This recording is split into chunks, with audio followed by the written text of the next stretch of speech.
Assalamualaikum warahmatullahi wabarakatuh. Perkenalkan, saya Nafis Kanela Chandra dari kelompok 3. Saya akan memperkenalkan anggota kelompok saya. Yang pertama ada saya sendiri, yaitu Nafis Kanela Chandra. Ada Mahesa, Aurela Kesha, Alaya, Priti Simanjuntak, Salsabila Jahra, dan Putra Suara. Kelompok kami akan menjelaskan tentang sejarah perkembangan negara bangsa. Sejarah perkembangan negara bangsa memiliki perjalanan yang kaya dan juga kompleks, yang mencerminkan evolusi masyarakat dan juga politik. Dalam paparan singkat kami kali ini, kami akan menjelaskan dan menjelajahi perkembangan sejarah negara bangsa dan juga menyoroti peristiwa-peristiwa signifikan yang menyebabkan munculnya identitas dan juga karakteristik negara bangsa. Romawi adalah kerajaan dengan Romulus sebagai raja pertamanya. Raja-raja Romawi itu berasal dari kaum imigran. Meskipun ekonomi mereka berkembang, tapi orang Latin tidak senang dengan pemerintahan asing yang memerintah dengan sistem militer, sehingga pada tahun 500 sebelum Masehi terjadilah pemberontakan yang berhasil menggulingkan Raja Lucius, sehingga dimulai era republik dan berakhir era kerajaan pada saat itu. Pada era republik, masyarakat dibagi menjadi dua golongan, yaitu patrisia dan plebea. Patrisia ini biasa kita kenal dengan kaum bangsawan, sedangkan plebea ini rakyat biasa yang tidak dianggap warga negara utuh meskipun mereka mendapat hak dalam ekonomi ataupun hak politik. Setelah bangsawan dan rakyat biasa bersatu, masyarakat Romawi dibagi menjadi beberapa kelompok, yaitu optimat, equites, populus, budak, dan proletar. Setelah wafatnya Kaisar Octavianus, agama Kristen muncul di wilayah Kekaisaran Romawi yang berada di Palestina, dibawa oleh Yesus Kristus dengan cara penyebaran yang federal. Namun pembagian di wilayah antara negara bagian, pajak, juga persenjataan menyebabkan Kekaisaran Romawi mengalami kemunduran. Mendekati kejatuhannya, Romawi dipimpin oleh beberapa kekaisaran, yaitu Diocletianus, Konstantin Agung, dan Theodosius. Romawi Barat mengalami kemunduran dan terpecah menjadi beberapa negara, sehingga pada tahun 476 Masehi, Kekaisaran Romawi Barat resmi berakhir. Dan dimulailah Kekaisaran Romawi Timur dengan ibu kotanya di Konstantinopel. Salah satu kaisar yang berpengaruh di Konstantinopel yaitu Justinianus. Dia berusaha mengembalikan lagi kemegahan Kekaisaran Romawi dengan merebut kembali negara-negara yang hilang. Dia juga mengeluarkan Codex Justinianus di bidang hukum, dan di bidang arsitektur dia membuat Hagia Sophia, yaitu gereja megah yang menggabungkan arsitektur Yunani kuno dengan Romawi. Berbeda dengan Roma, Yunani kuno bukanlah sebuah kerajaan, namun terdiri dari lebih 1.000 negara kota dengan 6 negara kota utama, yaitu Athena, Sparta, Korintus, Thebes, Leuctra, dan Miletus. Sejarah Yunani memiliki dampak besar pada perkembangan negara-negara modern. Yang pertama, bisa dilihat dari pengembangan sistem politik berdemokrasi, khususnya pada negara Athena pada saat itu. Pengaruh sistem politik berdemokrasi Yunani kuno terlihat dalam perkembangan sistem politik modern saat ini, yaitu bisa dilihat dari konsep demokrasi representatif, partisipasi publik, dan hak setara di hadapan hukum. Perkembangan bahasa dan sastra, terutama dalam hal agama, di mana bahasa Yunani Koine adalah bahasa utama dalam perjanjian baru dalam Alkitab. Hingga munculnya gerakan Renaissance pada abad ke-14 hingga ke-17 di Eropa sebagai pemicu kebangkitan kembali dalam seni, pengetahuan, dan juga humanisme membentuk dasar bagi pemikiran modern saat ini. Kemudian seni arsitektur Yunani kuno yang mempengaruhi desain bangunan penting dan monumen-monumen di seluruh dunia. Lalu, ada karya-karya filsuf Yunani seperti Plato dan Aristoteles yang menjadi landasan bagi perkembangan ilmu pengetahuan dan filsafat bahkan sampai saat ini. Mengutip dari Tirto ID, Westphalia Treaty atau Perjanjian Westphalia merupakan perjanjian perdamaian pada 1643 yang mengakhiri perang 30 tahun di Kekaisaran Romawi Suci dan juga perang 80 tahun antara Kerajaan Spanyol dan juga Republik Belanda. Perjanjian Westphalia ditandatangani dalam kurun waktu 15 Mei sampai dengan 24 Oktober 1648 di dua kota di wilayah Westphalia, Jerman, yaitu di Osnabrück pada 15 Mei 1648 dan juga di Münster pada 24 Oktober 1648. Latar belakang terciptanya perjanjian Westphalia adalah perang berlarut selama 30 tahun yang terjadi di Kekaisaran Romawi Suci yang dipicu pada awal mula terjadinya upaya pembunuhan terhadap Raja Bohemia yang kemudian menjadi kaisar di Kekaisaran Romawi Suci, yaitu Ferdinand II, dan juga perang 80 tahun antara Kerajaan Spanyol dan juga Republik Belanda, yang sebenarnya perang tersebut merupakan bentuk pemberontakan dari 7 provinsi yang ada di Republik Belanda yang kemudian menjadi Republik Belanda Bersatu terhadap Kerajaan Spanyol pada saat itu. Jadi pada abad ke-16, Republik Belanda masih dipimpin oleh Raja Spanyol kala itu, yaitu Raja Felipe II.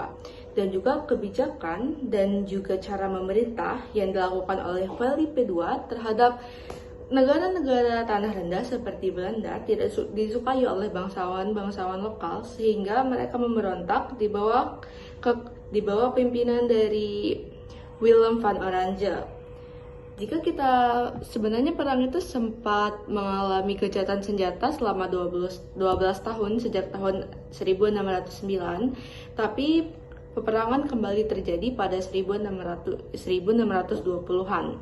Jika kita mengutip dari Jurnal Wien, Perjanjian Westphalia membawa banyak sekali perubahan, khususnya dalam mengubah tataan dunia modern saat ini, seperti tumbuhnya representative government, terjadinya revolusi industri, terjadinya perkembangan hukum internasional yang signifikan, dan juga terjadinya banyak sekali perubahan terhadap metode-metode diplomasi, dan juga terjadinya saling ketergantungan antar negara, baik dalam bidang ekonomi, budaya, sosial, dan juga sebagainya.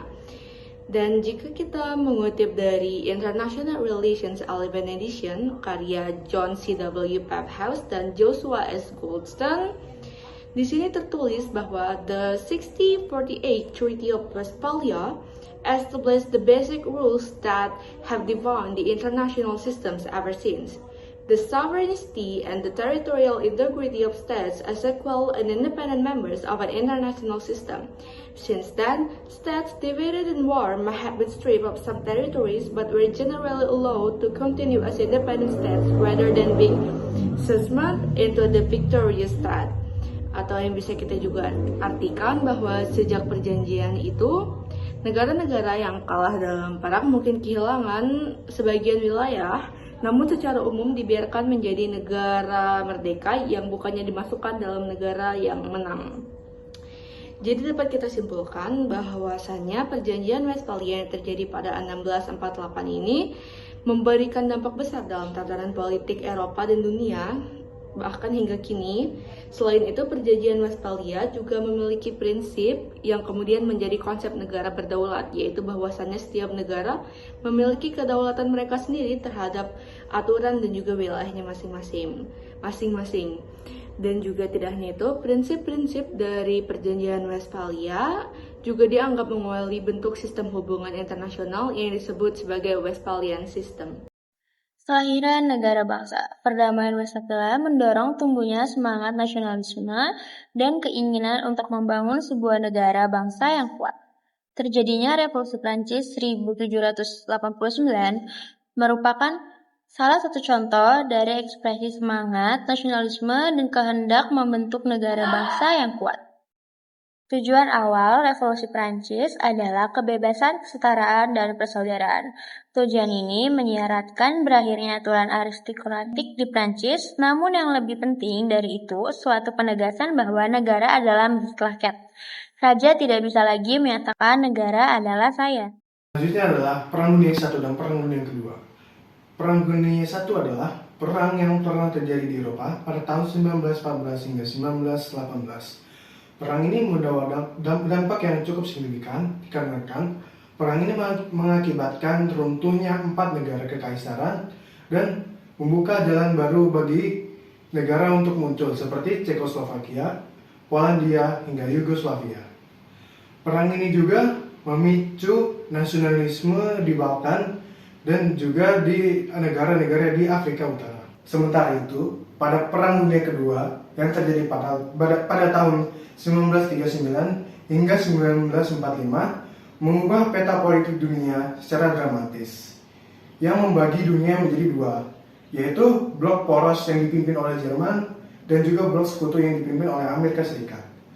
Setelah kemenangan sekutu pada akhir perang ini, banyak sekali negara-negara yang dijajah oleh blok poros yang dibebaskan, seperti Indonesia, Malaysia, hingga Vietnam.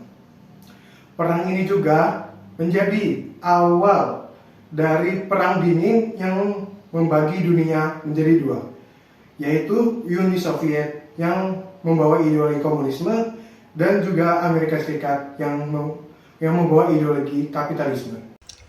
Perang Dingin terjadi setelah selesainya Perang Dunia Kedua sekitar tahun 1947.